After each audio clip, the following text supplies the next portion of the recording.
South Wales, Australia.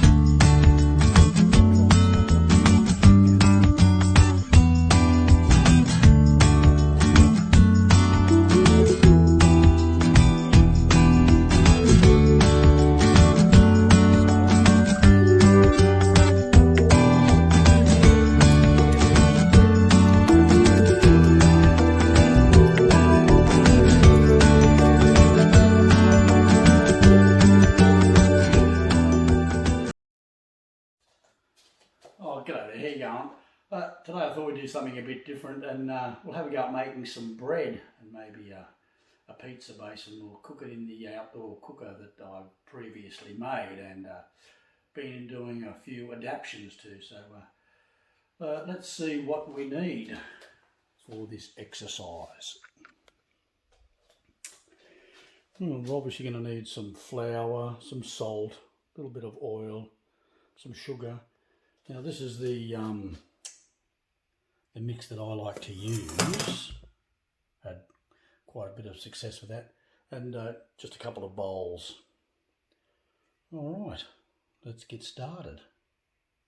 Okay, so we've got all our ingredients assembled, and you're going to need 330 mils of tepid water, and tepid means you put your finger in and it should be about the same temperature as you. So if it feels too hot, it's too hot. If it's too cold, it's too cold. About 330 mils. Pour the contents of your flour into the mixing bowl, like so. Now you want to add all your dry ingredients at this stage. So you're going to need about 3 teaspoons of yeast. And this yeast comes with that pack, so it's made for it, obviously. So 1,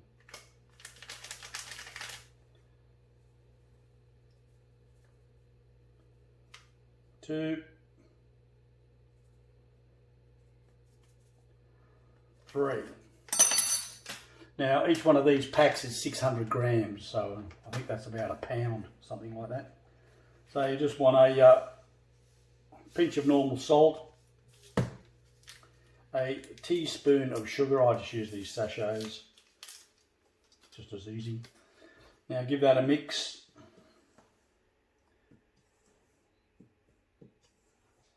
Like so. Now I like to add a little bit of oil to my bread mix.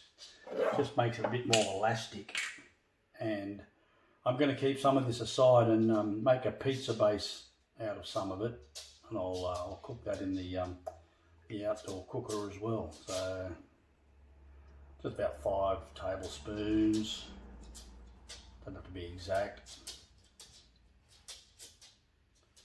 Like that, 5 tablespoons of that. Give that a bit of a mix. Make a little hole in the middle of your dough, of your flour. Pour your water in, a bit at a time. And just bring all that into the centre, like so. A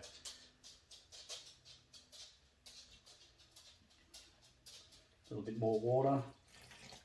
Bring it in. Make sure you wash your hands before you do any of this. I've already done mine, so all good.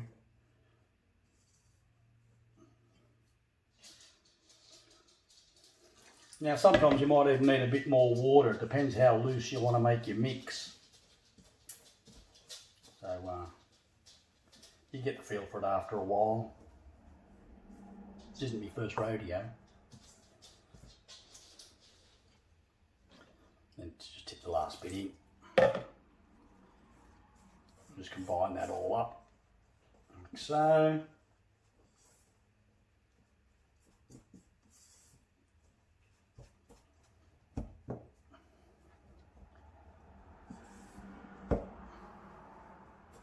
I'll probably add just a splash more water.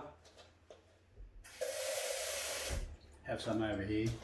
Now the idea of adding the warmer water is it just activates the yeast and gets that that proving going, where when the the yeast activates and it makes your bread rise. So if your bread doesn't rise, it means you've either killed your yeast or it's too old or something like that. So that's what you want to do. So just scrape off your spoon, chuck it in the sink. Now I like to just use a little bit of plain flour just to dust my hands a bit. Just stops everything sticking to your hands too much. Now at this stage I just try and use one hand so your other hand's not all covered in dough. So just get all those ingredients mixed together. If you've got one of those fancy dough mixing things, chuck it in that. But I don't have one of those. I am the fancy dough mixing thing. Just get them all combined together like that. Chuck that in there. Okay, now just dust your workspace, your bench top. Put that over there. This is where the fun happens. So we're going to knead the dough till she's a nice round ball. It's not too sticky. There's all different techniques for kneading bread. I use all of them. So gather all your bits and pieces in. So this is just like a bit of a pull up roll and a quarter turn roll. So just keep it moving. A bit more flour. Gets a bit too sticky, just add a bit more flour. Just makes it easier to work. Stops it sticking all over your hands. Now this should take about, I don't know, 5 or 6 minutes to knead the dough into what you want it to do. So just a bit more. Now there's the technique called the ram's head, where you just push both hands in, push it out like that. As you bring it back, you pull the sides in, and roll it out like that. And they call it a ram's head because it looks like a ram's head. It's got the horns. Well, so I'll turn the camera off now, keep kneading this, and I'll come back when it's ready to chuck in the bowl and prove.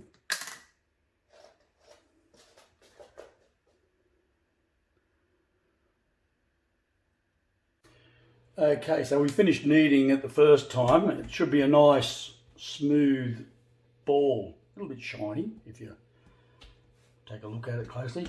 Now you let it rest for a couple of minutes. Then you just want to give it another quick knead just for a little bit here and there. Just real quick.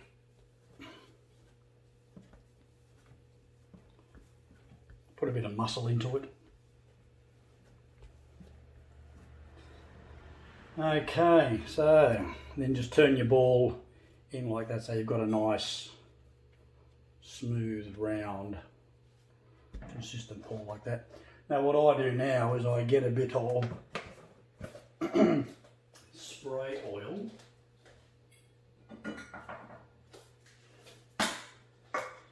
Just a canola oil. Give the inside of your bowl a bit of a spray.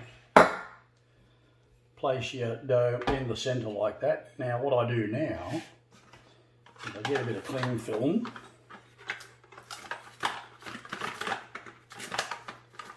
Because your dough is going to rise,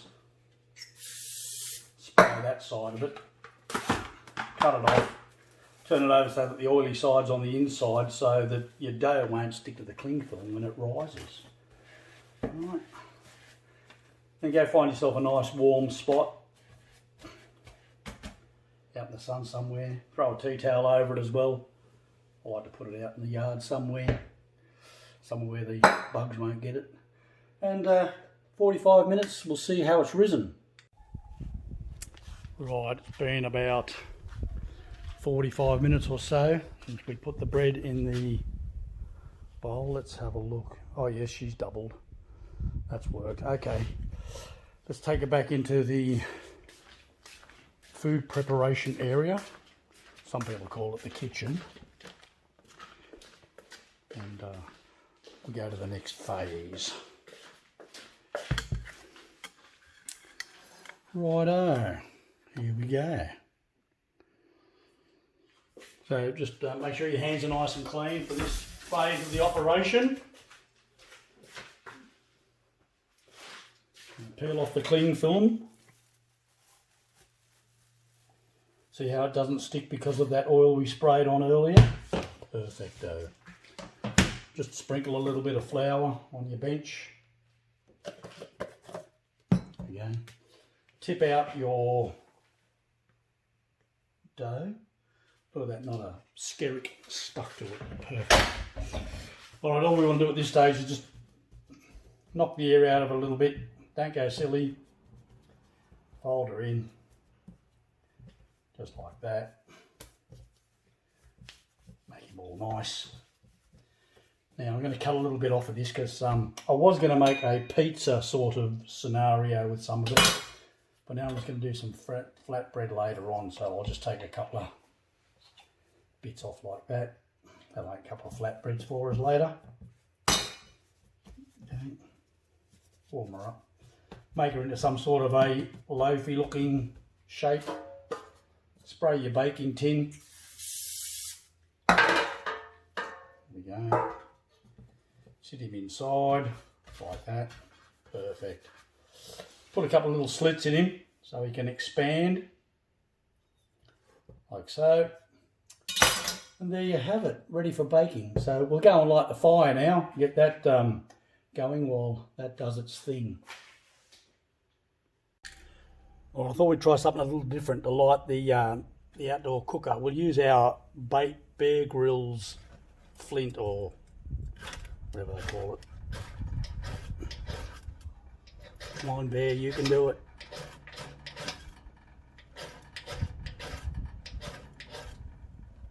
There we go. Bear Grylls has saved the day again. Okay, so I've got a fire lighter in the middle of that, so that'll catch. Shut the door, see what happens. Open the air intake.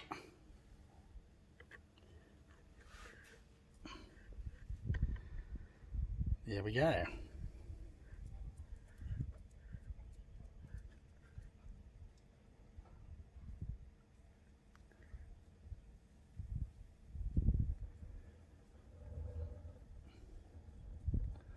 Let that get going, build up a bit of heat in there, a few coals, and we'll throw the bread in and get it cooking. Oh yes, doesn't get any better than that. Look at that. Just getting the cooker up to temperature. The loaf of bread is proving at the front, and I'm drinking a Cooper's Pale Ale. How's the serenity? Right, time has come. The heat's died down. We'll just put the heat transfer plate in. Like so. Get our bread ready to go in. We'll just sit him on another little plate there so he's up off the heat even more. In he goes.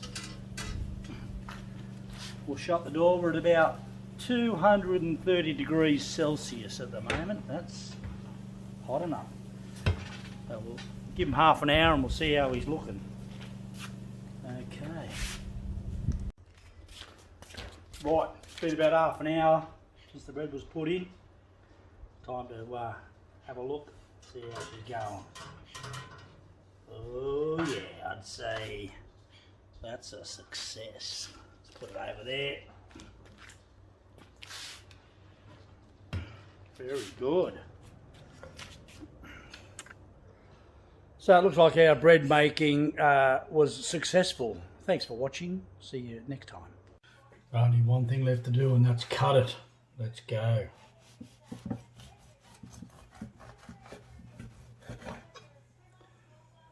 I'd say that's a success.